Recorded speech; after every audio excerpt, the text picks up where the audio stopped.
तो मोरबी में हादसे की जिम्मेदारी तय हो रही है और इस मामले की जांच शुरू कर दी गई है। लेकिन मोरबी में ब्रिज की मरम्मत को लेकर किस तरह खींचतान चल रही है, ये भी हम आपको दिखाते हैं। दरअसल ओरेवा ग्रुप की कंपनी अजंता की 2 साल पुरानी एक चिट्ठी सामने आई है, जिसमें मोरबी के कलेक्टर से कहा गया था कि अगर स्थायी ठेका नहीं मिला तो बिना मरम्मत के हम पुल खोल देंगे।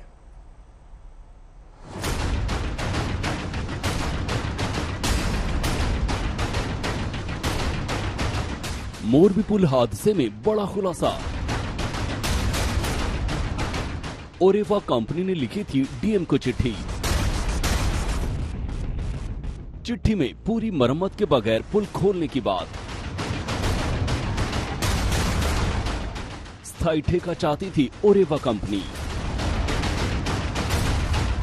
धड़ाम से गिरा पुल और मोरबी की मच्छू नदी में समा गई 135 जिंदगी। हादसे के 2 दिन बाद भी सवाल यही है कि मोरबी में 135 लोगों की मौत का मुजरिम कौन है। हादसे की जांच के लिए टीमें बन चुकी हैं। जांच पूरी होने के बाद सच्चाई सामने आएगी। लेकिन इस बीच कल शाम 2 अहम चिट्ठियां सामने आई हैं, जिससे ये खुलासा हुआ है कि मोरबी के झूलतो पुल के रखरखाव और मरम्मत को लेकर स्थानीय प्रशासन और ओरेवा कंपनी के बीच खींचतान चल रही थी। आपके टीवी स्क्रीन पर ओरेवा ग्रुप की तरफ से मोरबी के डीएम को भेजी गई चिट्ठी की कॉपी है। 20 अगस्त 2020 को भेजी गई इस चिट्ठी में ओरेवा ग्रुप की company Ajanta manufacturing private limited company ने साफ साफ कहा है, स्थायी ठेका नहीं मिला तो बगैर पूर्ण मरम्मत के खोल देंगे पुल।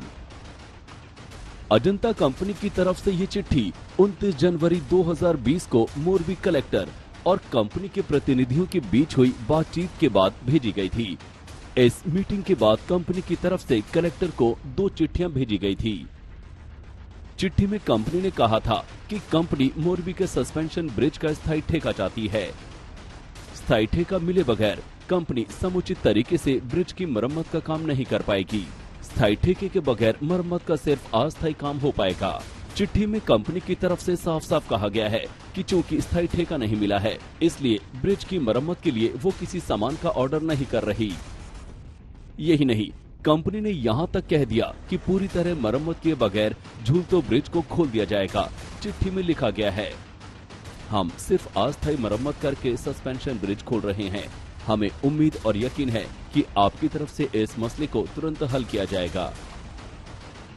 ये चिट्ठी 20 अगस्त 2020 की है, यानी हादसे के करीब 26 महीने पहले की। इस चिट्ठी के जवाब में मोरबी के कलेक्टर ने क्या कहा फिलहाल नहीं पता, लेकिन इस चिट्ठी से साफ है कि ओरेवा कंपनी स्थायी कॉन्ट्रैक्ट को लेकर सीधे सीधे कलेक्टर पर दबाव बना रही थी। इसी साल मार्च में कंपनी को 15 साल के लिए ठेका भी दिया गया था और करार में कहा कम से कम 8 से 12 महीने मरम्मत का काम करने के बाद ही पुल को खोला जाए। फिलहाल दोनों तरफ से इस बात पर चुप्पी है कि मार्च में हुए करार के बाद भी क्या ठेकों को लेकर प्रशासन और ओरेवा ग्रुप के बीच कोई सवाल रह गए थे। सौरभ वक्तानिया, मोरबी, आज तक।